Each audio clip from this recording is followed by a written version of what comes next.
Olá, turma, boa noite.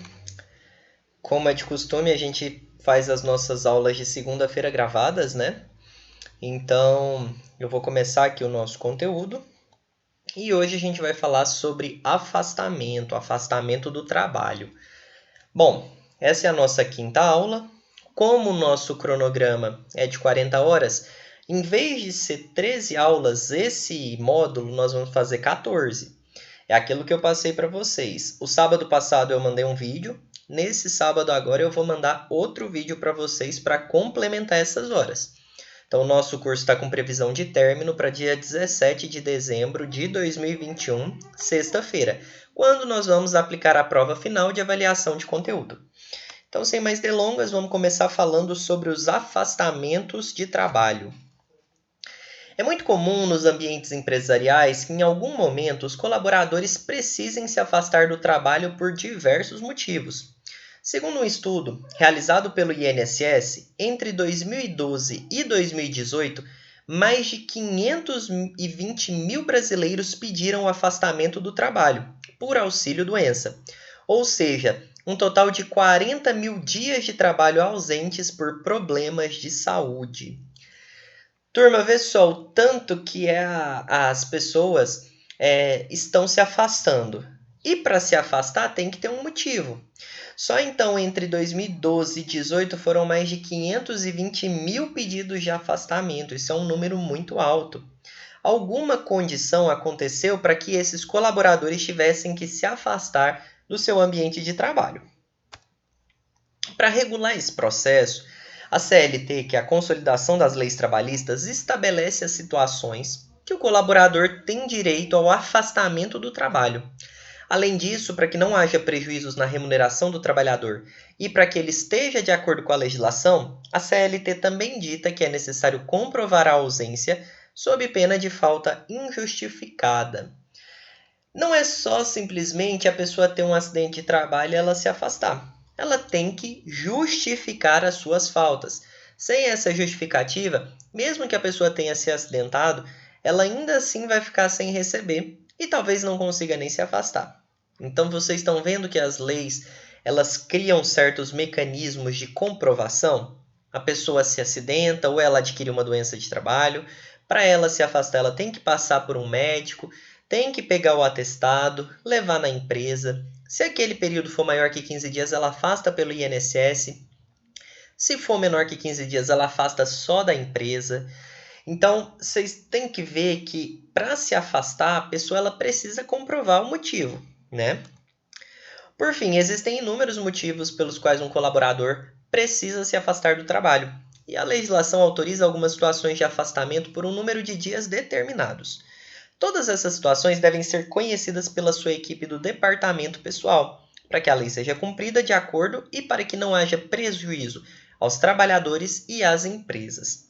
E aqui reforça aquela ideia de comunicação no ambiente de trabalho. Quando o colaborador ele se afasta, pode ser por uma consulta básica. Às vezes ele vai fazer um check-up de saúde lá na unidade básica de saúde e ali o médico observa que ele está com o apêndice suturando. Não vai dizer que é um acidente de trabalho, mas essa situação ele vai ter que fazer uma cirurgia para retirar o apêndice, ele vai ter que ficar uns dias de repouso. E quando a gente pega esse diagnóstico de um médico, o primeiro passo é a gente ligar para o nosso local de trabalho e comunicar que a gente vai se afastar por um período de tempo.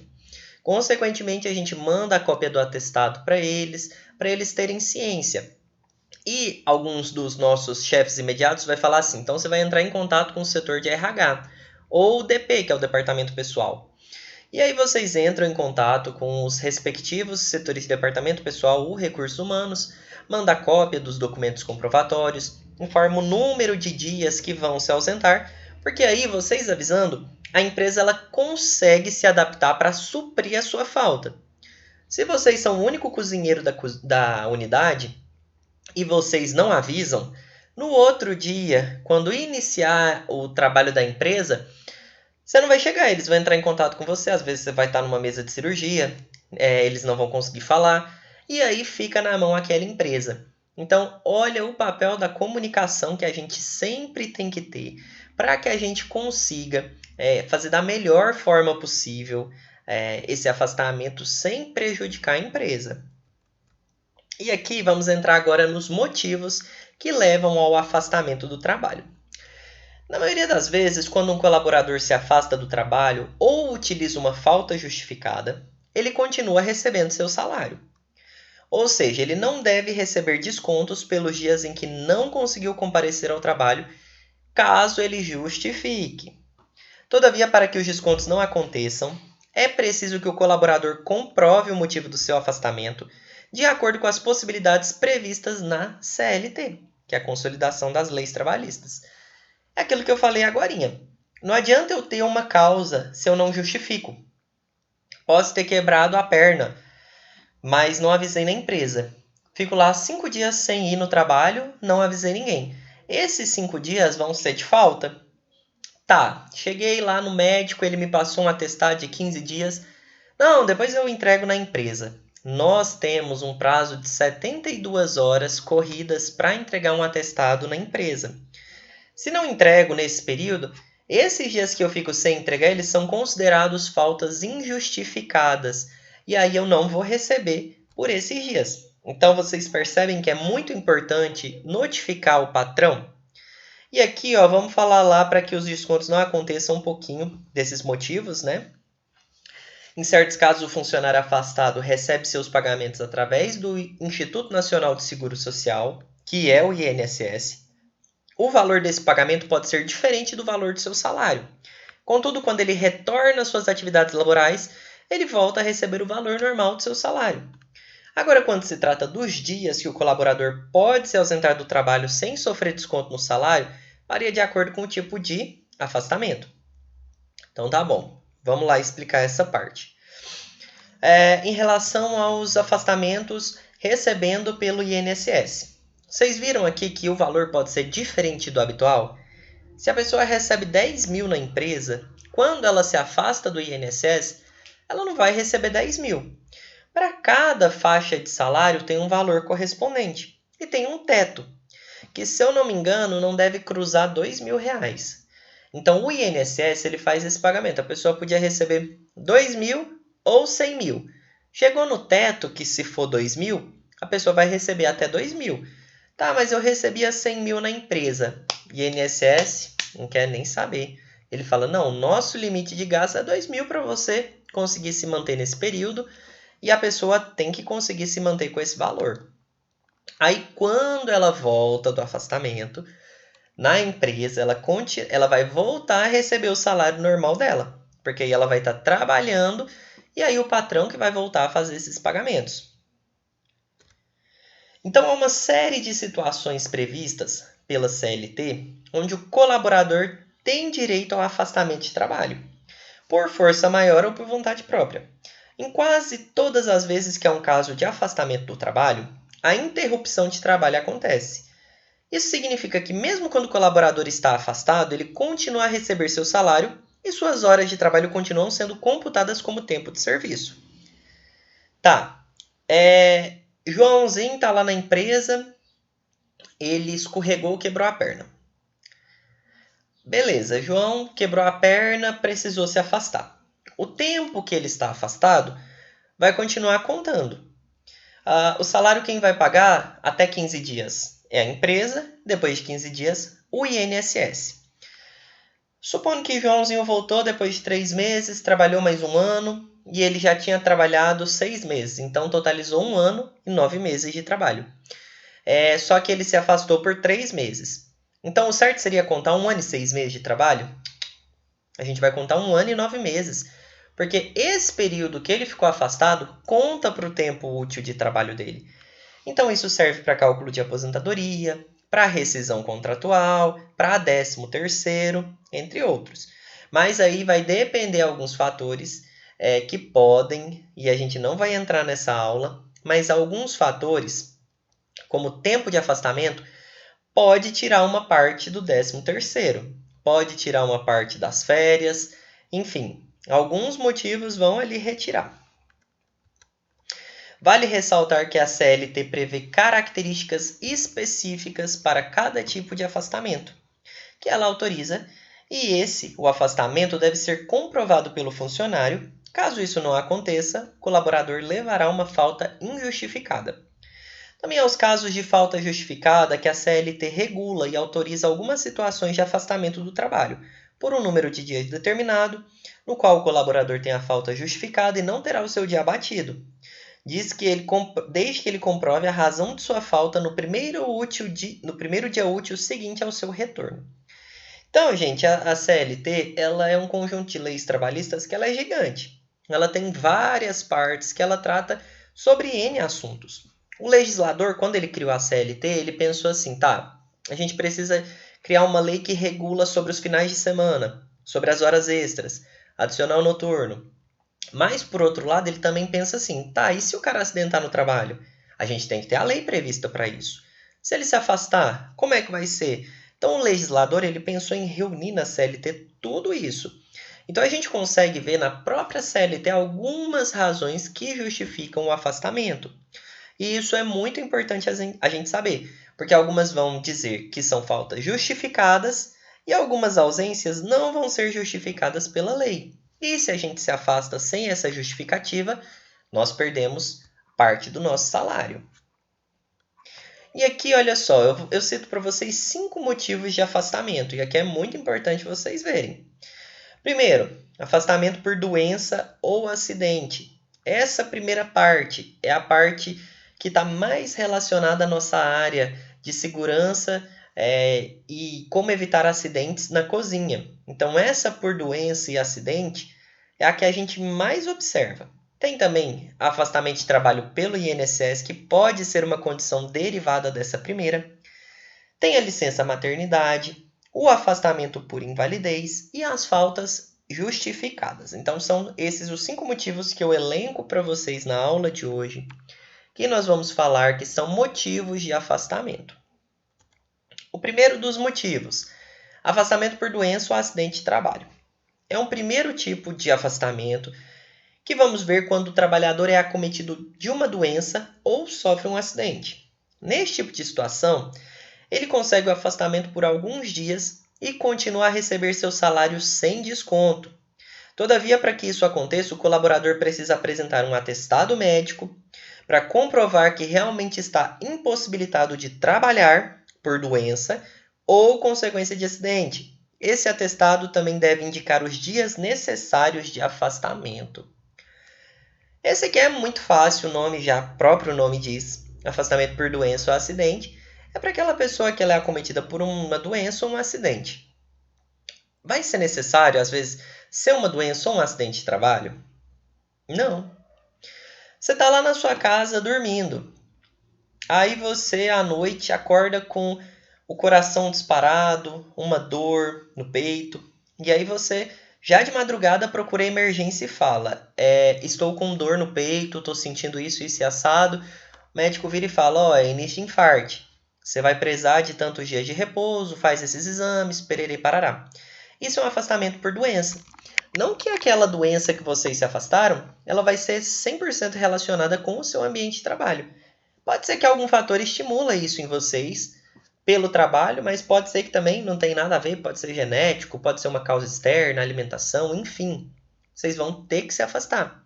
Mas para continuar recebendo, olha a palavra-chave, atestado médico, indicando dias necessários de afastamento. Um ponto importante a ressaltar é que a empresa tem a responsabilidade de pagar a remuneração do funcionário nos 15 primeiros dias do afastamento. Após isso, o trabalhador passa a receber benefício do INSS até que se recupere e volte ao trabalho. E esse é o próximo tipo de afastamento que a gente vai abordar, que é o por INSS, afastamento do trabalho por INSS. Nesse primeiro momento, foquem assim, afastamento por doença ou acidente, 15 dias. Eu vou ter um afastamento por 15 dias. O médico ele pode me dar um atestado de 15 dias e eu sou afastado dessa forma. Se ele der 16, já é INSS. Entenderam essa diferença? Então, até 15 dias é o patrão que paga. Passou desse período, é o INSS que começa a pagar. Eu trouxe para vocês o exemplo do atestado médico. Então, olha lá, desse Espaço Du, que é uma clínica de saúde e estética odontológica. Aí colocou lá, o senhor Eduardo Pazuello foi atendido no consultório das 6 às 7 horas, deverá permanecer em repouso 15 dias a partir desta data. Aí olha lá, paciente queixa-se de diarreia aguda, natural há 15 dias, relata que tem defecado nas calças constantemente. Tem o número do CID, tá aparecendo ali, ó, OK 52, K52. Aí coloca ali, ó, CID K52, diarreia crônica, a assinatura do médico, ali, ó, Brasília, a data que aconteceu, a assinatura que o médico também embaixo da data que ele fez. Então, olha esse atestado, gente, ele tá completinho. Ele fala quando o paciente foi na clínica, o que ele estava relatando, qual é o CID, o período de afastamento. Esse médico, então, deu 15 dias para esse Eduardo Pazuello, por esse motivo, pelo CID K52 de diarreia crônica. Então, esse atestado, quando nós pegamos ele, a gente vai levar ele lá na nossa empresa. Levamos ele para a empresa, ele vai ficar armazenado no RH da empresa. Ele é a justificativa. Só o fato de estar doente justifica? Eu já vi muito, gente, nas empresas que eu trabalhei, muitos funcionários que falavam assim, não, hoje eu não vou não porque eu tô passando mal, tô com febre. E faltava. E aí, na hora que ia pegar o salário, via lá, desconto por falta injustificada, um dia, perda do vale alimentação, porque nessa empresa eles descontavam vale alimentação se tinha falta injustificada, perda do descanso semanal remunerado e a pessoa perdia ali bem fácil uns R$ 300 em um dia que ela não ia. E vinha brigar. Tá, mas eu te avisei que eu estava com febre, que eu não ia conseguir. Eu falei, beleza. Mas eu te avisei também que você precisava trazer o atestado médico. Que só você me ligar não justifica. Então vocês veem a importância da assinatura de um médico, porque essa assinatura de um médico ele está atestando que você está com o diagnóstico que você falou. Se não fosse o atestado médico, imaginem vocês o tanto que seria fácil a gente burlar o trabalho. Eu poderia chegar amanhã e falar assim: não, gente, não vai ter aula, tive falta de ar. Aí na quarta-feira, gente, não vai ter aula, tive febre. Quinta-feira, gente, infelizmente não vai ter aula, estive com diarreia. Então, o médico ele faz esse papel de intermediário, ele vai conferir os sintomas, vai ver se é realmente verdade e vai atestar. Tem empresas que, além disso, pede para você ir numa clínica para confirmar que aquele atestado médico é verdadeiro e que você estava com esses sintomas, que é essas clínicas de segurança e saúde ambiental, né? Essas clínicas ocupacionais, né, que fazem esses exames de ASO, que é o atestado de saúde operacional, que faz retorno de trabalho. Então, muitas empresas têm adotado também essa técnica para evitar que funcionários mintam com relação a isso. Beleza? Então, vamos seguir. Segunda causa é o afastamento pelo INSS, né? Então, para afastamentos maiores do que 15 dias, o pagamento do trabalhador é feito pelo INSS. Contudo, para que isso aconteça, o trabalhador deve dar entrada no auxílio-doença do INSS e passar por uma perícia médica para comprovar a situação. Com isso, o benefício é pago para quem está temporariamente incapaz de trabalhar. Meu pai, ele ainda trabalha e ele anda de moto. E ele, no trajeto do trabalho para casa, ele passou por uma rua que tinha uma brita. Nisso, a moto não conseguiu frear, ele caiu com a moto e o guidão bateu na mão dele e ele quebrou a mão. Ele se afastou por um período inicial de 60 dias. O primeiro atestado médico dele. Levou na empresa que ele trabalha. Então, beleza, 15 dias a empresa pagou. Do 16º até os 60 dias, quem ia pagar era o INSS. Mas eles só pagam depois da perícia médica.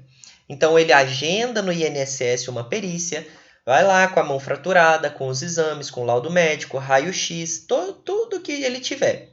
Passa pelo médico, o médico do INSS é que vai dizer se procede ou não procede aquilo, para ele receber esses 45 dias.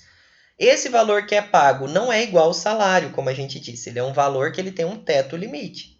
Então, esses dias ele recebeu um valor que foi estipulado pelo INSS. E para que os colaboradores tenham acesso a esse benefício, eles devem ter cumprido uma carência de 12 contribuições à Previdência Social. Todavia, algumas doenças dispensam esse período, como doenças profissionais, acidente de trabalho e acidente de qualquer natureza ou causa. Importante ressaltar que para o colaborador retornar ao trabalho, ele deve ser liberado única e exclusivamente pela perícia médica. Tá, para ser o INSS, tem a carência de 12 contribuições, mas eu não trabalho. E eu tenho, vamos supor, 19 anos, nunca trabalhei. Me acidentei na faculdade. Eu estava subindo uma escada, tropecei e caí. Quebrei meu braço. Eu vou ser afastado pelo INSS? Não, eu não sou contribuinte.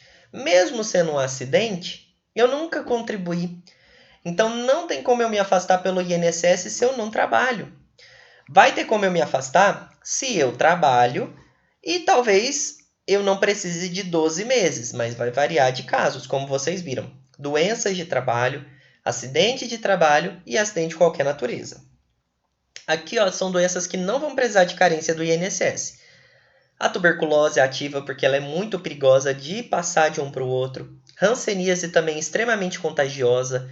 Alienação mental, que a pessoa pode ter um surto psicótico durante o trabalho. Esclerose múltipla.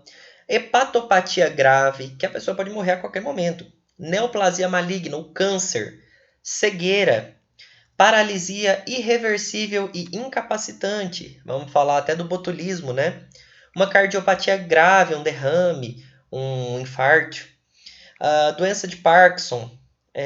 Espondiloartrose anquilosante. Não conheço essa doença, mas ela está na relação.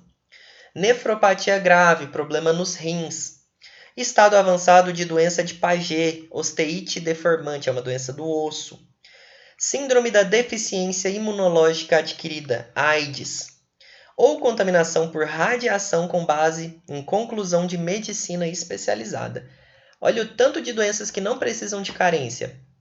Todas elas são um risco grande para o paciente. Então, o INSS já afasta essas pessoas. Terceiro motivo, licença maternidade. Licença maternidade é um tipo de afastamento que também é pago pelo INSS. É um tipo de licença destinada à trabalhadora que se afasta do trabalho por motivo de nascimento de filho ou adoção.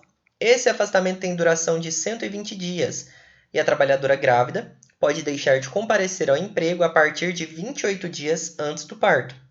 Todavia, também há a possibilidade da gestante fazer o pedido até 92 dias após o nascimento da criança, caso ela queira.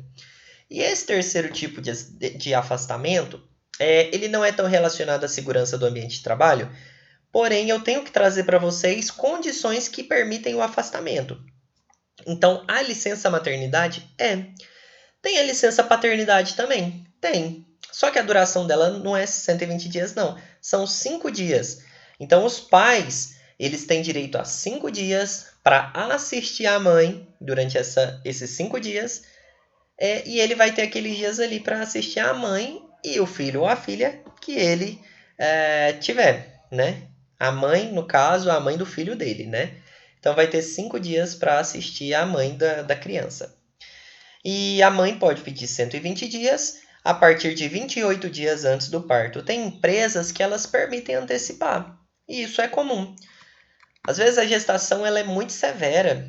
E aí eles falam, não, a gente antecipa suas férias, você pega já 30 dias, você já pega mais, a sua licença começa a valer a partir de tantos dias. E aí eles fazem um jeito para que a mãe dessa futura criança ela consiga gozar de suas férias, mesmo que antecipadas, e ela paga depois, e ficar 120 dias mesmo que antes. Pode ser uma gravidez de risco, mas aí nesse caso, quando é gravidez de risco, se a mãe consegue um atestado, acaba sendo melhor, porque um médico atesta que ela vai precisar de X tempos de licença, ela se afasta e quando dá 28 dias, ela começa a gozar da licença maternidade. Aí ela fica aquele período maior para fazer o parto com mais segurança, para cuidar da criança, né?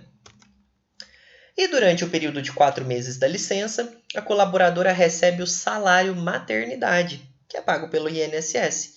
Ao voltar às suas atividades profissionais, a funcionária volta a receber sua remuneração normal pela empresa.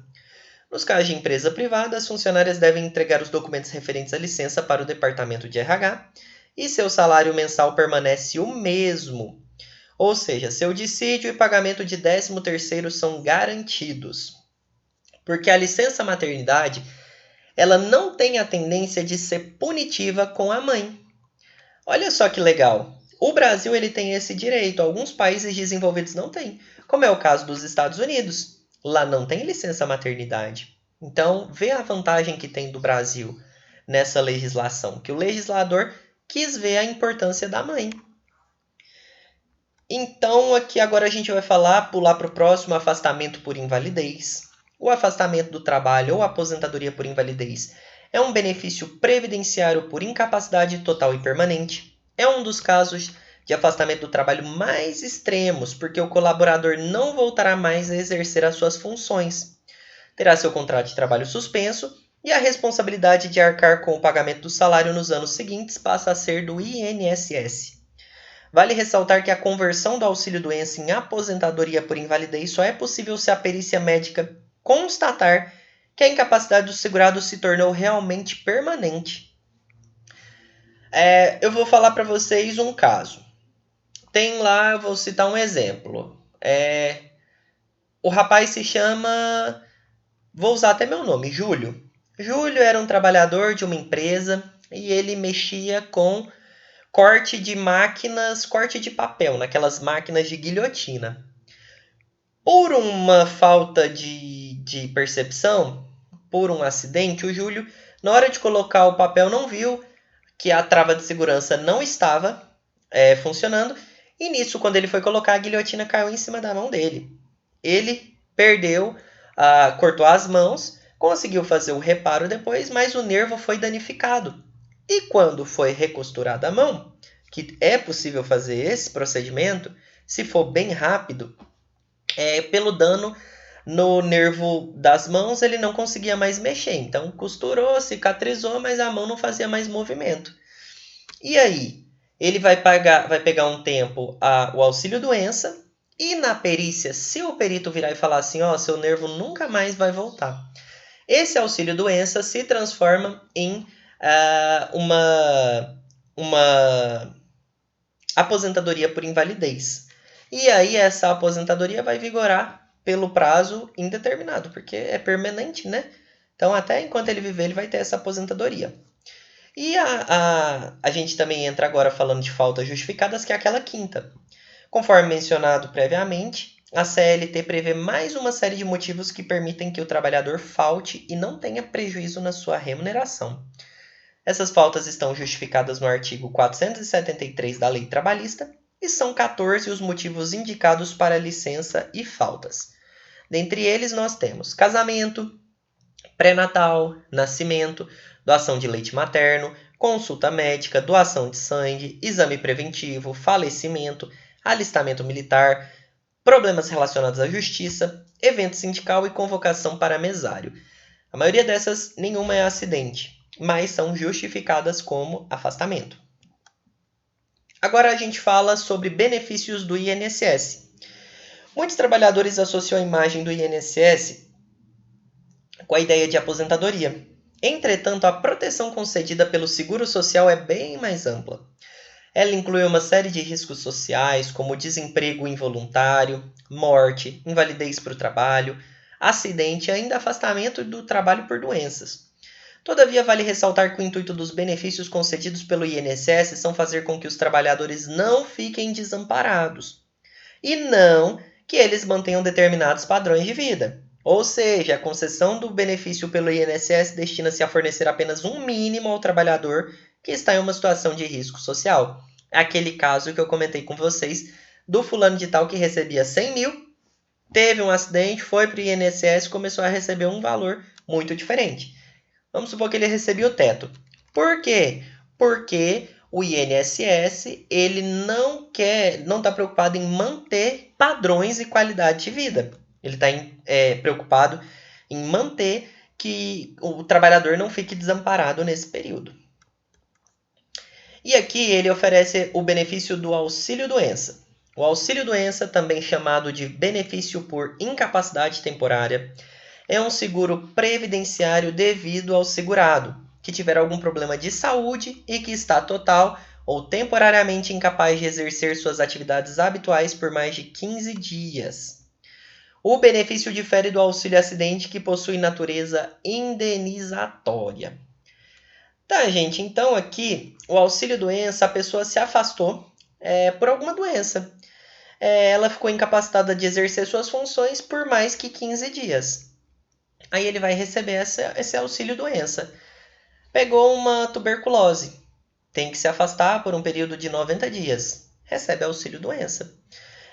E ele aqui é porque ele está temporariamente incapaz de exercer suas funções. Olha a natureza do auxílio. É temporariamente. Prevê-se que ele vai recuperar a saúde e voltar. E se a previsão é que ele não recupere? Isso vai virar uma aposentadoria por invalidez.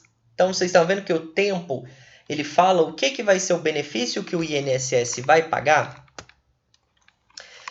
O auxílio-doença é destinado a substituir o salário em período de incapacidade ocasionado por doença, acidente, prescrição médica excepcional. Importante ressaltar que o benefício do auxílio-doença não objetiva proteger a doença, e sim a incapacidade para o trabalho. Pessoas confundem isso com o fato de estar doente ou ter sofrido algum acidente, e sendo isso um motivo para receber o benefício. Ocorre que a pessoa pode estar doente e não estar incapaz para o trabalho. Vamos pensar no nosso cenário atual, pandemia, Covid-19. A Covid, ela te afasta por 14 dias, né? Que é o período, 14 a 15 dias, que é o período que os médicos falam que você pode ter as crises. Os primeiros 3 dias, geralmente eles não são muito difíceis. E aí, a pessoa, ela se afasta do trabalho. Dependendo, o certo seria ela não trabalhar, de forma nenhuma no período que ela está de atestado. Mas se for uma doença que às vezes não você conversa com seu patrão e não precisa de um atestado, vamos supor uma gripe, mas que na política da empresa tem dizendo que quem pega gripe se afasta para ficar cuidando de casa. A gripe ela não incapacita as funções. Para evitar o contágio na empresa, eles afastam o funcionário. Mas aí fala, você vai trabalhar de home office. Então, só o fato de estar doente não justifica. Entenderam essa diferença? A Covid afasta para home office para ninguém pegar, porque é uma doença que está bem mais grave. Agora, a gripe não. A gripe você pode ser afastado para casa, mas continua exercendo as funções de home office se o seu trabalho for compatível. E ele é concedido ao segurado impedido de trabalhar devido à doença, acidente por mais de 15 dias, sendo necessária a comprovação da incapacidade temporária em exame realizado pela perícia médica da Previdência Social. Não se exige que o segurado esteja incapaz para toda e qualquer atividade, mas sim que o segurado esteja impossibilitado de realizar seu trabalho atual ou atividade habitual. Então, se eu sou um digitador e eu tive vamos supor, eu tô com um problema no osso do meu pé, que está me impossibilitando de andar. Não está relacionado ao meu trabalho habitual, que às vezes eu posso fazer em casa, com as mãos, e não me atrapalhou no meu trabalho. Então, vocês veem que não me atrapalhou o trabalho, então o INSS geralmente ele indefere esses pedidos, se a causa não se relaciona. Entenderam como é que funciona esse auxílio? Os primeiros 15 dias, no caso de trabalhador com carteira assinada, são pagos pelo empregador. Após esse período, a Previdência Social custeia o afastamento. Para os demais segurados, a Previdência paga o auxílio por todo o período de afastamento, ou seja, funcionários públicos, pessoas que trabalham como contratos para o Estado, relacionados mais a cargos do Estado. Carteira assinada, pessoas da iniciativa privada não têm esse benefício. E o benefício acidentário só pode ser concedido aos segurados empregados urbanos e rurais, trabalhadores avulsos e segurados especiais. Mais recentemente, os trabalhadores domésticos também passaram a poder receber o benefício. Para os demais segurados, será sempre na modalidade previdenciária. Então, você vê que mais uma das qualificações que precisa ter para receber o auxílio. Às vezes, você precisa ter um tempo de contribuição e você precisa ser um empregado urbano ou rural, trabalhador avulso ou segurado especial, e agora trabalhador doméstico. Já o auxílio acidente, que é essa segunda modalidade, é um benefício que o Instituto Nacional do Seguro Social, INSS, paga ao trabalhador segurando quando este, em decorrência de acidente ou doença de qualquer natureza, desenvolva sequelas permanentes que reduzam sua capacidade laboral. Vê o fato aqui, ó, gente, primeiro detalhe, ele é uma característica permanente, um acidente que vai mudar a sua vida para sempre. Mas ele é um pouco diferente de outros benefícios, porque ele é de natureza indenizatória. Ele é como se fosse um processo que você ganhou do INSS. E ele não tem como objetivo substituir a renda do trabalhador incapacitado, mas sim indenizá-lo. Então, se ele teve um problema ali que enquadrar ele nesse auxílio acidente durante o trabalho, um acidente, algo que aconteceu e que ele vai ser prejudicado das suas funções, tem essa natureza. Por isso, ele pode voltar a trabalhar enquanto recebe o benefício, sem correr o risco de perdê-lo. O valor do auxílio acidente será pago desde o dia seguinte da cessação do auxílio-doença até o dia anterior ao início de qualquer aposentadoria ou do óbito do segurado. Ele tem caráter indenizatório e complementar ao salário, embora neste caso o segurado também retorne às atividades. Sua capacidade para o trabalho que habitualmente exercia foi permanentemente comprometida, não podendo mais desempenhar a mesma função. Vou dar o exemplo usando o Túlio, que ele trabalhava lá naquela empresa cortando papel. Ele vai pegar o auxílio-doença por um determinado período. Como ele perdeu a função das mãos, ele vai mudar o auxílio-doença para auxílio-acidente, que vai completar a renda dele, e a empresa vai realocar ele para outra função. Porque já que ele não consegue mais usar as mãos, ele vai fazer outra função.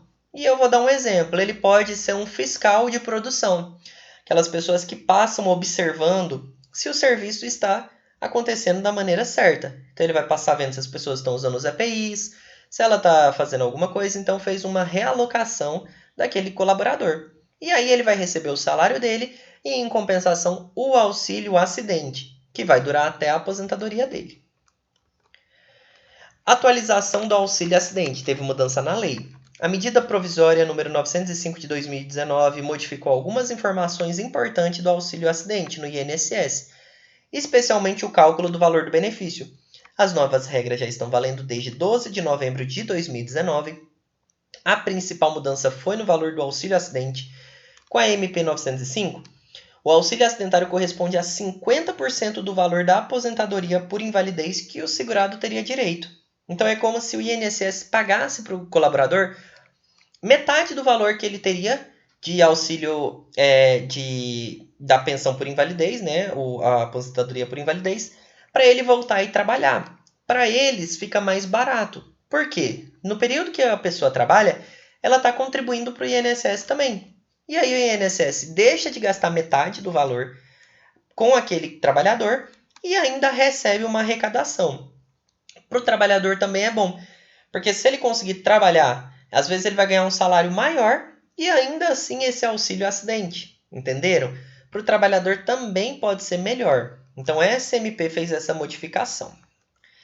Lembrando que o valor da aposentadoria por invalidez é 60% da média de todas as contribuições, acrescido de 2% por cada ano que ultrapassar o mínimo de 15 anos para mulheres e 20 anos para homens. Tá, como que é esse cálculo? Então, é 60% a média, mais 2% para cada ano que for acima de 15 anos para mulher e 20 anos para homem. Se o rapaz se acidenta com 18 anos, ele não contribuiu nenhum ano, a aposentadoria por invalidez vai ser a média de 60% das contribuições.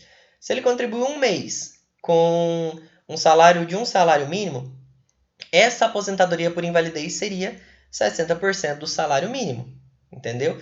Só que a aposentadoria nunca pode ser abaixo de um salário mínimo. Então, no caso desse colaborador, seria um salário mínimo. Já o auxílio acidente ia ser 50% do valor da aposentadoria. Logo, seria a metade de um salário mínimo. Deu para entender mais ou menos como é que funciona? Outro ponto importante é o fim do caráter definitivo do auxílio-acidente. O INSS pode agora convocar o beneficiário para uma perícia de revisão de auxílio acidentário, com o objetivo de cessar o benefício antes do segurado se aposentar ou falecer. É aquilo que eles estavam fazendo. A cada 5 anos estão chamando os pensionistas que recebem esse tipo de auxílio. Comprovou que não tem direito, acabou. E quem tem direito? Não é qualquer pessoa que tem direito ao auxílio-acidente, tem direito ao benefício empregados, segurados especiais, trabalhadores avulsos e empregados domésticos, incluídos na legislação, desde que possua a qualidade de segurado no momento do acidente. De acordo com a jurisprudência dominante, não tem direito ao auxílio-acidente o contribuinte individual e o facultativo. Isso é determinado pois ambos não possuem a presença de contribuição SAT, voltada para o custeio dos benefícios, por incapacidade recolhida pelas outras categorias. Então, prestem atenção nesse slide que ele explica um pouquinho quem tem direito. Regras gerais. O trabalhador que recebe auxílio-doença não pode ser demitido da empresa durante o período em que estiver afastado das suas atividades em gozo do benefício. Após a alta, o segurado que recebeu o auxílio-doença acidentário continua com estabilidade no emprego por mais 12 meses, de acordo com as leis trabalhistas, e o mesmo, entretanto, não acontece com a pessoa que recebeu o auxílio de doença comum. Nesse caso, ela pode ser demitida pela empresa após o seu retorno ao trabalho. Então, quando você entra por um benefício do INSS, isso não te garante aquela estabilidade. Só vai ter se for auxílio-doença acidentário. O auxílio-doença comum não te dá essa proteção. Turma, esse é o conteúdo que eu tenho previsto para hoje. E eu trago essa frase de Thaís Nunes que fala: a prevenção de acidentes define pelo anagrama da palavra cor. Conscientizar, opor-se ao errado e responsabilidade. Como atividades, eu vou deixar para vocês 3 exercícios como de praxe. Vocês vão diferenciar auxílio-acidente de auxílio-doença, citar os motivos de afastamento e explicar cada um deles brevemente, que são aqueles 5 que eu passei nessa aula, e quais são os usuários que têm direito a receber o auxílio-doença e quais são os usuários que têm direito a receber o auxílio-acidente. É muito simples, então eu sugiro para vocês pausar esse vídeo e fazer essas atividades com o vídeo pausado. Aí vocês vão mandar esses 3 exercícios até 10 horas da noite. Quem tiver com dúvida, pode me mandar mensagem que eu auxilio vocês, tá bom? Então, ótimos estudos, pessoal, e eu estou aqui à disposição. Até mais!